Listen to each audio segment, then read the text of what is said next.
Hello दोस्तों, मैं मनोज कुमार। आज हम कक्षा 9 के विज्ञान के चैप्टर मोशन का वीडियो नंबर 8 लेकर के आए हैं।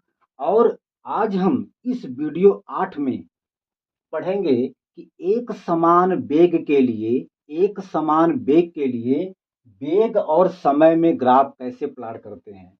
और वेग और समय के बीच जब हम लोग ग्राफ को प्लॉट करेंगे तो प्लॉट करने के बाद हमें क्या क्या जानकारी इस ग्राफ से पता चलता है, ये सभी के सभी इंफॉर्मेशन, सभी के सभी सूचना आज हम इस वीडियो में साक्षात रूप से देखेंगे। देखा जाए तो सबसे पहले हम लोग हेडिंग डालेंगे, एक समान वेग के लिए वेग और समय में ग्राफ। मतलब हमें ग्राफ जो है वेलासिटी वेलासिटी और समय के, मतलब वेलासिटी और टाइम के बीच हमें ग्राफ को प्राप्त करना है।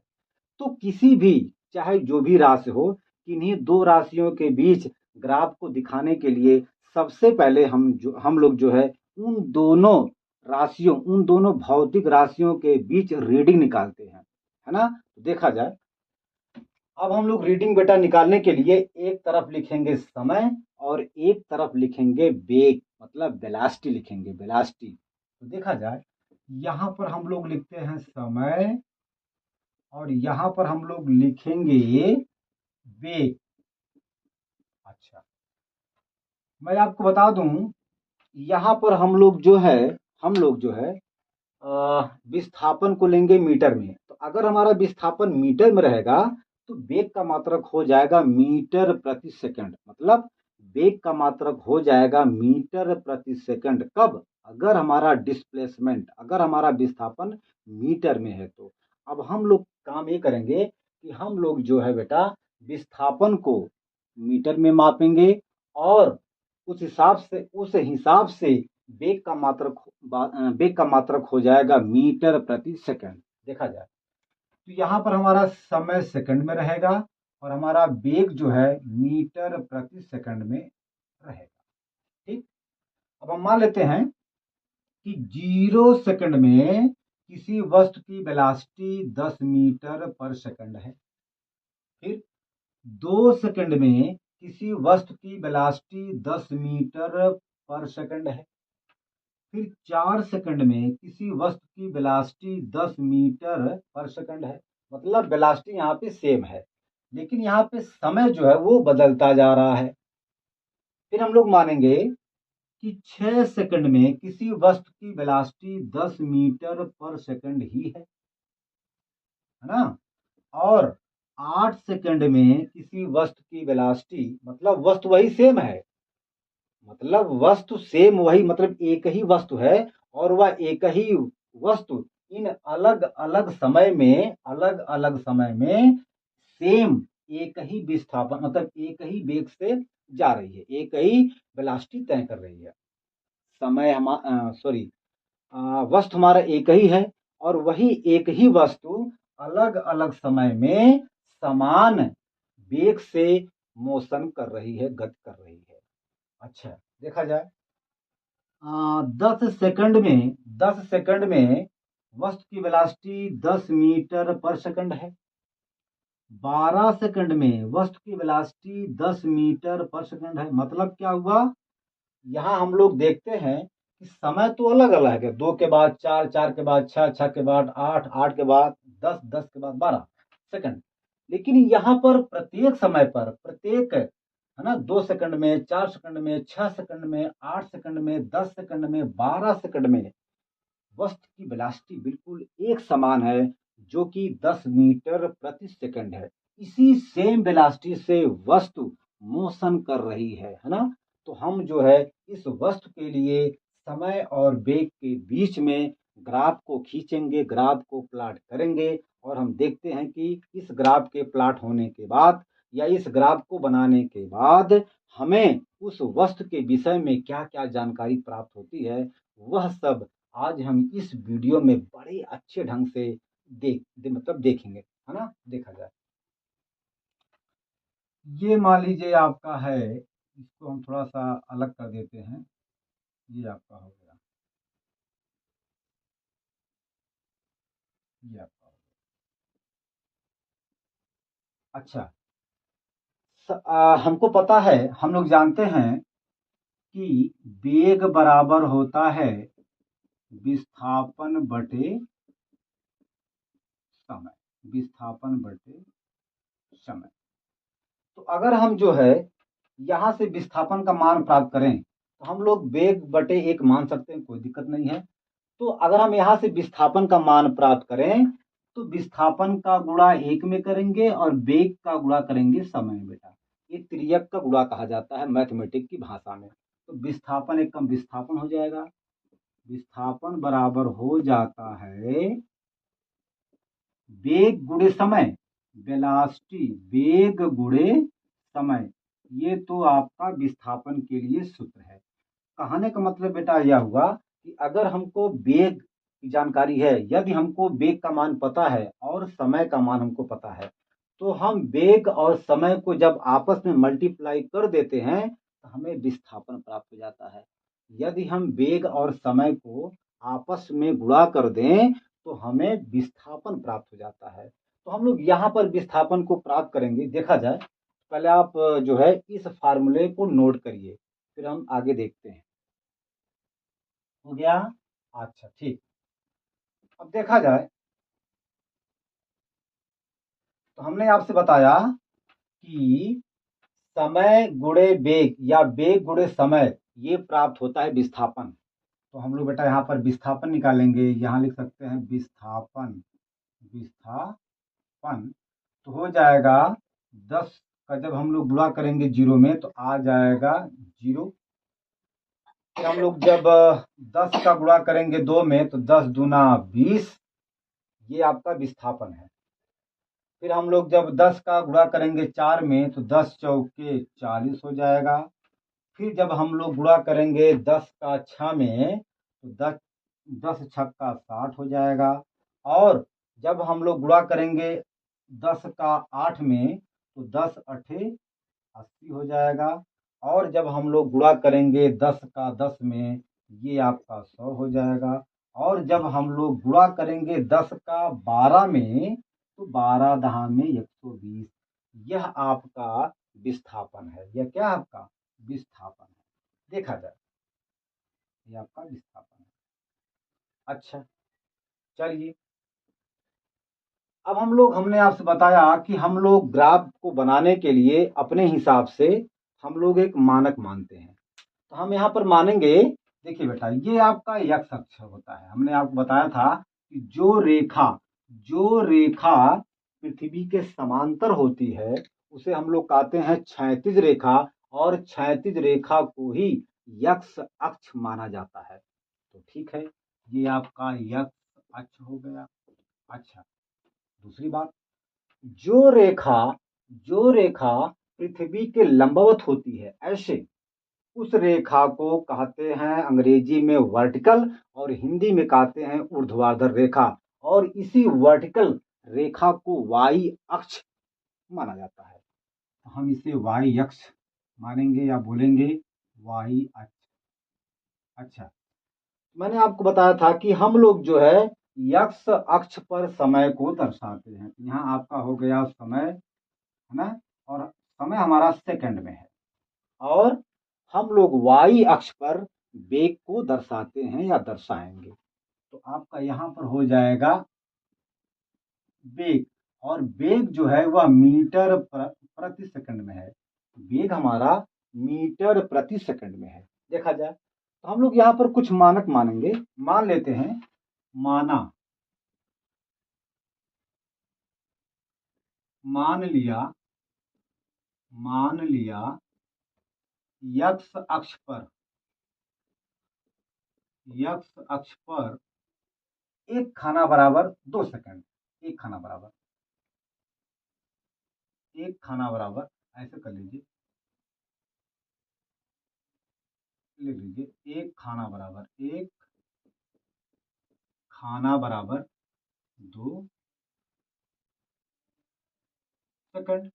और वाई अक्ष पर एक खाना बराबर 2 मीटर। वाई अक्ष पर इस पे एक खाना बराबर 2 मीटर। तो यहाँ पर हम लोग बेटा मानेंगे। तथा लिखेंगे, तथा y अक्ष पर एक खाना बराबर 2 मीटर, यम का मतलब मीटर। देखा जाए तो हमने माना है कि x अक्ष पर एक खाना बराबर 2 सेकंड, यहाँ पर 0 हो जाएगा, यहाँ पर 2 मतलब 1 सेकंड, एक खाना बराबर 2 सेकंड। यहाँ आपका हो जाएगा 4 सेकंड, यहाँ पर हो जाएगा 6 सेकंड, यहाँ पर 8, यहाँ पर 10, यहाँ पर 12, यहाँ पर 14। अरे भाई एक एक खाना बराबर 2 सेकंड, तो 2 खाना बराबर 4 सेकंड, 3 खाना बराबर 6 सेकंड, 4 खाना बराबर 8 सेकंड, है ना, और 5 खाना बराबर 10 सेकंड, 6 खाना बराबर 12 सेकंड, 7 खाना बराबर 14 सेकंड। ये तो यक्ष अक्ष पर समय हो गया। हमने फिर वहीं पर माना है कि वाई अक्ष पर एक खाना बराबर 2 मीटर। यहाँ पर आपका हो जाएगा 2 मीटर, यहाँ पर हो जाएगा 4 मीटर, यहाँ पर हो जाएगा 6 मीटर, यहाँ पर हो जाएगा 8 मीटर, यहाँ पर हो जाएगा 10 मीटर, यहाँ पर हो जाएगा 12 मीटर, और यहाँ पर हो जाएगा 14 मीटर। अच्छा, अब रही बात, अब हम लोग जो है ग्राफ खींचेंगे। देखा जाए हम लोग यहाँ पर देख रहे हैं कि प्रत्येक समय पर, चाहे वो 2 हो, चाहे 4, चाहे 6, चाहे 8, चाहे 10, चाहे 12, प्रत्येक समय पर वस्तु की वेलोसिटी बिल्कुल एक समान है, जो कि 10 मीटर प्रति सेकंड है। चलिए, तो सबसे पहले हम लोग इसके लिए हम लोग बिंदु खोजेंगे कि इसके लिए बिंदु कहाँ पे होगा। देखा जाए, समय आपका क्या है, 0, तो हम लोग समय के लिए चलेंगे एक्स अक्ष पर। देखिए यह हमारा समय हो गया 0। अब अब वेलोसिटी क्या है, मतलब 0 समय पर वेग है 10 मीटर पर सेकंड। तो अब हम लोग वेलोसिटी वाले पे, मतलब हम लोग इस पर चलेंगे और इस पर देखेंगे कि वेलोसिटी 10 मीटर है कहाँ। तो देखा जाए बेटा, इस पर वेलोसिटी ये 10 मीटर है, इसको हम लोग यहाँ पर लगाएंगे। ठीक, देखा जाए, अब हम लोग इसके लिए चलेंगे, इसके लिए तो हो गया। अब हम लोग चलेंगे इसके लिए, इस पूरे के लिए। समय 2 सेकंड, तो देखिए इसमें 2 सेकंड है कहाँ, एक्स अक्ष पर 2 सेकंड है कहाँ, ये है। तो 2 सेकंड के लिए वेलोसिटी क्या है, 10 मीटर पर सेकंड। तो इसके लिए 10 कहाँ है, ये वाला यहाँ पर है, ये यहाँ पर, ठीक है ना। अच्छा, इसका भी हो गया, हाँ इसका हो गया। अब बेटा इसके लिए समय 4 सेकंड के लिए वेलोसिटी 10 मीटर पर सेकंड है। तो सबसे पहले हम लोग देखेंगे कि एक्स अक्ष पर 4 सेकंड है कहाँ, ये है। और इस 4 सेकंड के लिए वेलोसिटी मतलब वेग 10 मीटर ही है, अरे सॉरी 10 मीटर पर सेकंड है। इस 4 सेकंड के लिए वेग 10 मीटर प्रति सेकंड ही है। हम लोग देखेंगे, अब हम लोग चलेंगे वेलोसिटी वाले पर, वेग वाले पर, और चलेंगे वेग वाले पर कि 10 मीटर पर सेकंड है, वो है कहाँ। तो ये देखा जाए, ये है, तो 4 के लिए हमारा ये आ जाएगा। ठीक, अब हम चलेंगे इसके लिए। समय 6 सेकंड के लिए वेग 10 मीटर प्रति सेकंड है, तो समय हमारा 6 कहाँ पे है, इस पर, ये है। और इसके लिए वेग जो है हमको देखना है कि 10 मीटर पर सेकंड है कहाँ, क्योंकि वेग हमने जो है वाई अक्ष पर दर्शाया है। तो हम लोग वेग के लिए जो है चलेंगे वाई अक्ष पर, और समय के लिए हम लोग चलेंगे एक्स अक्ष पर। तो यहाँ देखा जाए, यहाँ समय है 6 सेकंड, तो ये हो गया 6 सेकंड, और इसके लिए वेग हमारा है 10 मीटर प्रति सेकंड। तो ये हमारा 10 है ना, इसके सामने हम यहाँ पर गोला करेंगे या टिक लगा देंगे। चलिए, ये हो गया। अब इसके लिए हम लोग काम करेंगे। इसके लिए समय दिया गया है 8 सेकंड, तो ये हमारा 8 सेकंड यहाँ पे है। और 8 सेकंड के लिए वेलोसिटी 10 मीटर प्रति सेकंड है। तो अब हम लोग वेग के लिए इस पर खोजेंगे। तो इस पर जो है 10 मीटर प्रति सेकंड यही तो है। अब इसके सामने हम लोग चलेंगे 8 के पास, मतलब 8 के सामने, ये हमारा हो जाएगा। ठीक है ना। अच्छा, अब हम लोग चलेंगे इसके लिए। समय समय जो है 10 सेकंड है और 10 सेकंड के लिए वेग 10 मीटर प्रति सेकंड ही है। तो 10 सेकंड है कहाँ पे? ये है बेटा यक्स अक्ष पर 10 सेकंड, यही तो है। और इसके सामने हमें 10 मीटर प्रति सेकंड के वेग को देखना है, यही तो है। तो हम लोग चलेंगे, ये 10 के सामने आ जाएगा तो यहाँ पर हो जाएगा, यही तो है भाई। अच्छा, अब इसकी कहानी है, देखा जाए। इसके लिए समय है 12 सेकंड, तो यहाँ पर समय 12 सेकंड ये है, और 12 सेकंड समय के लिए वेग जो है 10 मीटर प्रति सेकंड ये है, तो यही तो है हमारा। तो हम 12 के सामने कर देंगे, ठीक कर देंगे। अब हम इस सभी बिंदुओं को, है ना, स्केल की सहायता से जब मिलाएंगे तो हमें एक सीधी रेखा प्राप्त होगी, और यह सीधी रेखा एक्स अक्ष के समांतर है। तो देखा जाए, आप देख सकते हैं कि समय तो अलग अलग है, लेकिन प्रत्येक समय पर वेलोसिटी, वस्तु की वेलोसिटी बिल्कुल एक समान है, और उसका मान है 10 मीटर प्रति सेकंड। यहाँ देखा जाए, सेकंड जो है हर हर समय पे 2-2 सेकंड बेटा बढ़ रहा है, लेकिन वेलोसिटी सेम है, वेलोसिटी सेम है। तो हम लोग जानते हैं कि अगर अगर किसी वस्तु की वेलोसिटी एक समान है, अगर किसी वस्तु का वेग एक समान है बेटा, तो वहां पर त्वरण शून्य होता है, जीरो होता है बेटा। क्यों?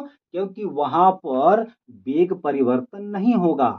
भाई जब वेलोसिटी एक समान है बेटा, तो वेलोसिटी एक समान होने का मतलब यह हुआ कि वहां पर त्वरण बिल्कुल एक समान होगा। मतलब क्या होगा? जीरो। मतलब एक समान तो नहीं होगा, वहां पर त्वरण बिल्कुल शून्य होगा। मतलब वहां पर जब, भाई हम लोग जानते, देखा जाए, हम लोग जानते हैं कि त्वरण बराबर होता है वेग परिवर्तन, वेग परिवर्तन, वेग परिवर्तन, है ना, किधर, है ना।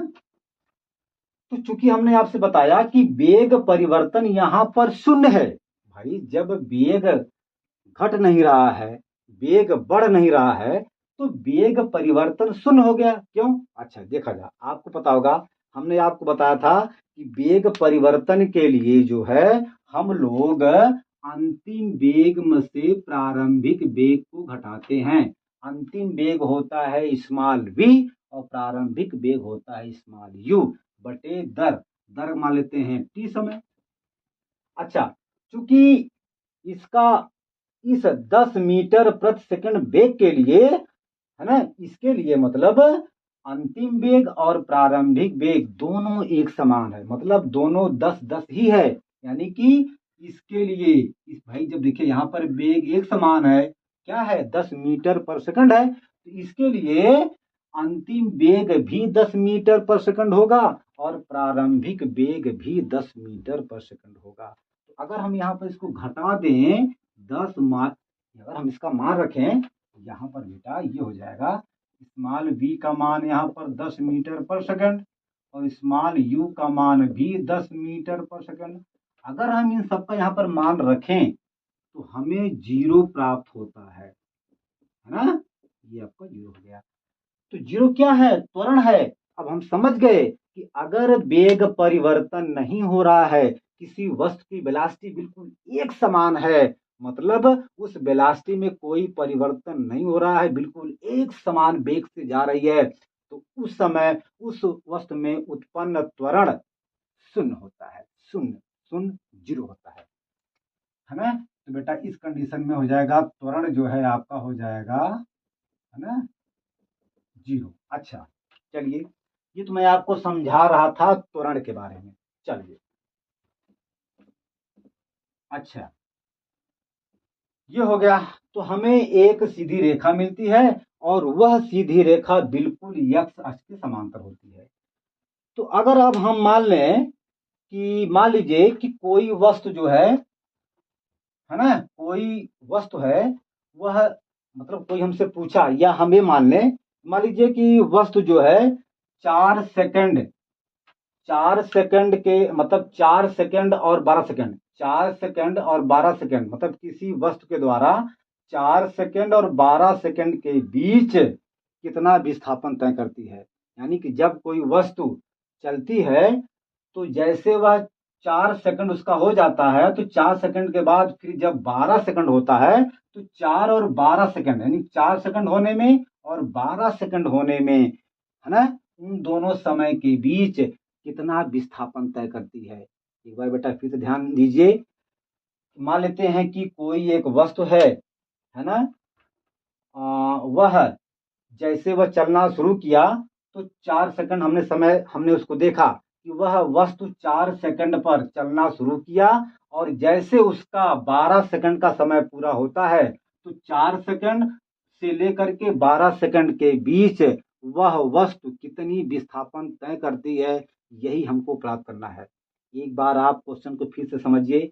मान लेते हैं कि कोई एक वस्तु है और वह वस्तु जो है ना, मान लीजिए कि चलना शुरू की तो जैसे चौथा सेकंड शुरू हुआ, है ना, फिर चौथे सेकंड से जब वो चलना शुरू किया तो जब उसका 12 सेकंड तक चला, वो जब वो 4 सेकंड से लेकर के 12 सेकंड तक चला तो 4 सेकंड से लेकर के 12 सेकंड तक उसे चलने में वह वस्तु कितनी विस्थापन तय करती है, यही हमें प्राप्त करना है। तो इसके लिए हम लोग मान लेते हैं, है ना, तो देखा जाए कि ये तो विस्थापन सेम है। तो एक चीज हम आपको बता दें कि अगर हम जो है कोई वस्तु जो है यहाँ से चल मतलब यहाँ तक आई और यहाँ से लेकर के यहाँ तक गई, मतलब इसके बीच, हमें इसके बीच कोई वस्तु जब 4 सेकंड से लेकर के 12 सेकंड तक जाती है तो 4 सेकंड और 12 सेकंड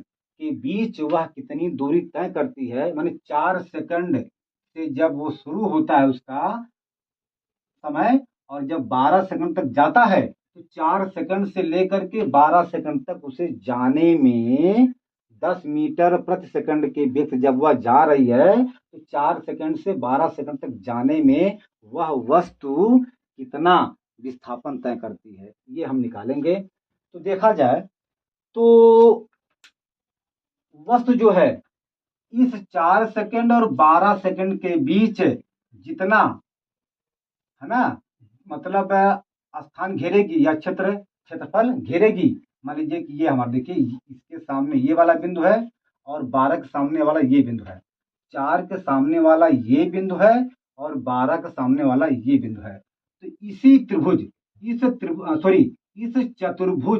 इस चतुर्भुज के क्षेत्रफल के बराबर उस वस्तु का विस्थापन होगा। मतलब क्या हुआ कि अगर वस्तु चौथे सेकंड से चलना शुरू किया और 12वें सेकंड तक चला तो चौथे सेकंड से चल करके जब 12वें सेकंड तक चला तो उतने में वस्तु जो है इस चतुर्भुज के क्षेत्रफल के बराबर विस्थापन तय करेगा। अगर हमें इस चतुर्भुज का क्षेत्रफल प्राप्त हो जाए वही क्षेत्रफल उस वस्तु का विस्थापन हो जाएगा। मतलब क्या हुआ, ये जो हम आपको बना रहे हैं ये इस चतुर्भुज के क्षेत्रफल के बराबर ही वस्तु का विस्थापन होगा और हम इसको बड़े आसानी से निकाल सकते हैं। मान लेते हैं कि यह ए बिंदु है, यह बी बिंदु है, यह सी बिंदु है, यह डी बिंदु है। भाई कोई वस्तु चौथे सेकंड से चलना शुरू किया तो चौथा सेकंड तो यहीं से शुरू होगा उसका वेलोसिटी और 12वें सेकंड पर जाकर के रुक गया तो 12वें सेकंड के लिए वेलोसिटी तो यहाँ जाकर के उसका मतलब यहाँ जाकर के वस्तु रुक जाएगी।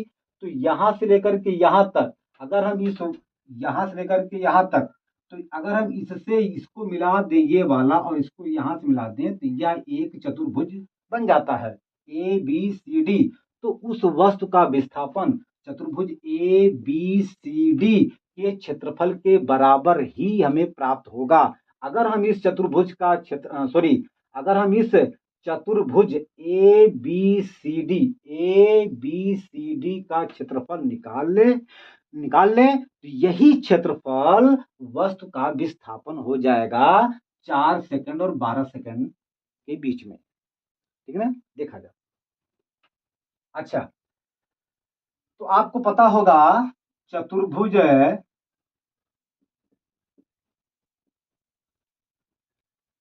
वस्तु द्वारा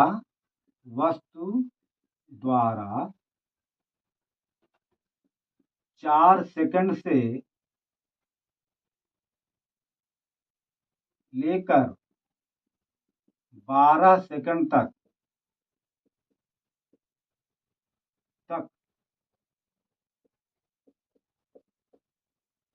चलने में तय किया गया विस्थापन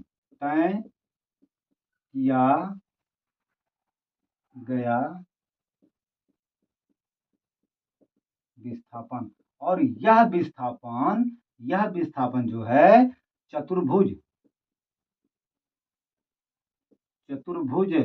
ए बी सी डी के क्षेत्रफल के बराबर होगा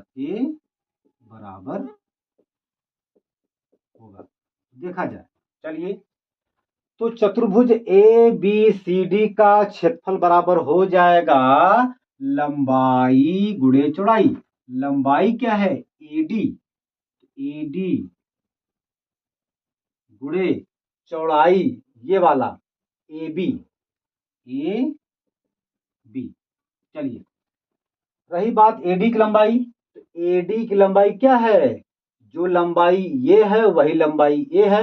मतलब क्या हुआ कि इसकी लंबाई इस लंबाई के बराबर हो जाएगी, और इसकी लंबाई है यहां से लेकर के 10 मीटर, तो यही भी मतलब आपका एडी ही 10 मीटर आपका हो जाएगा। अरे भाई, यह लंबाई और यह लंबाई आपस में बराबर है, तो जब आपस में बराबर है तो इसकी लंबाई होगी, और इसकी लंबाई 10 मीटर है, तो यही एडी की लंबाई भी 10 मीटर हो जाएगी। तो एडी की लंबाई हो गई 10 मीटर गुणे।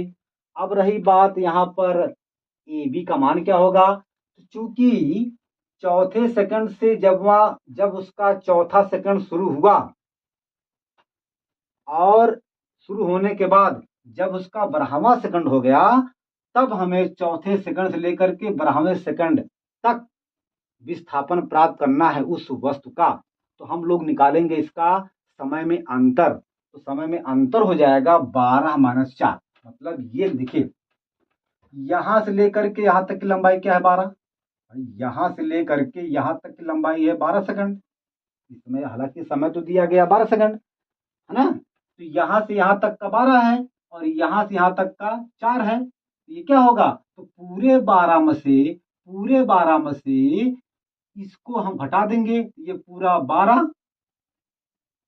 माइनस, और यहां से यहां तक 4, ये हो जाएगा आपका, हो जाएगा 10 गुणे 12 में से 4 जाए 8, 10 अट्ठे 80, है ना? यही हो जाएगा 80 मीटर। मतलब क्या हुआ कि वस्तु जैसे चौथा सेकंड वस्तु का शुरू हुआ, जैसे वस्तु मतलब चल रही थी, और जैसे उसका चौथा सेकंड शुरू हुआ, और शुरू होने के बाद जैसे वह 12वीं सेकंड पर पहुंचा, उतने में वह वस्तु 80 मीटर का विस्थापन तय करता है। एक बार फिर ध्यान देखिए, जब वस्तु चलना प्रारंभ किया, जैसे उसका चौथा सेकंड हुआ, तो चौथे सेकंड से लेकर के उसके बाद जब उसका 12वां सेकंड हुआ, तब तक, यानी चौथे सेकंड से लेकर के 12वें सेकंड तक वस्तु जो है 80 मीटर का विस्थापन तय करता है। अच्छा, क्या ये सत्य है? इसको हम लोग यहां से, मतलब इसकी हम सच्चाई, इसको हम लोग यहां से प्रूव कर सकते हैं कि क्या वास्तव में इस चतुर्भुज के क्षेत्रफल के बराबर उस वस्तु का विस्थापन होगा जो कि 80 मीटर है। हम लोग यहां से निकाल सकते हैं। पहले आप इसको नोट करिए, फिर हम बताते हैं।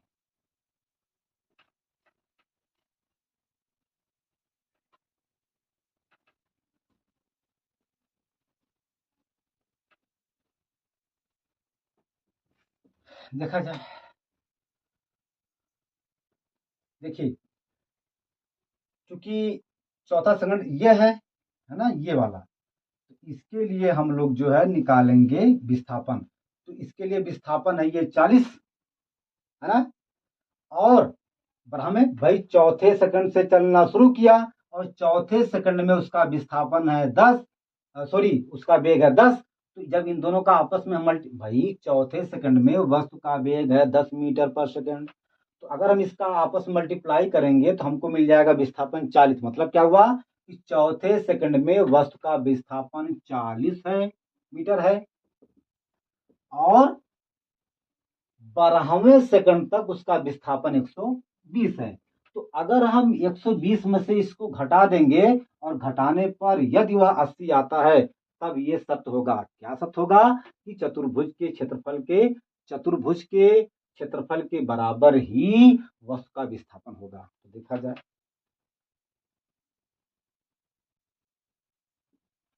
है ना, देखा जाए प्रेक्षण लिखेंगे, प्रेक्षण मतलब ये सिद्ध है करना है तो हो जाएगा 120 माइनस लिखेंगे, यहाँ पर लिखेंगे 12वें सेकंड में विस्थापन माइनस चौथे, है ना, चौथे लिख लो, चौथे सेकंड में विस्थापन तो 12वें सेकंड में विस्थापन 120 और चौथे सेकंड में विस्थापन देखिए 40, आपका आ जाएगा 80 ना, प्रूव हो गया, ये सत्य है। ठीक है, बस आज का वीडियो हम यहीं समाप्त करते हैं, इसके बाद हम अगला वीडियो कल देखेंगे। और आप लोग जो है, आप लोग इस वीडियो को लाइक करिए, सब्सक्राइब करिए और शेयर करिए। लाइक करिए, सब्सक्राइब करिए और शेयर करिए।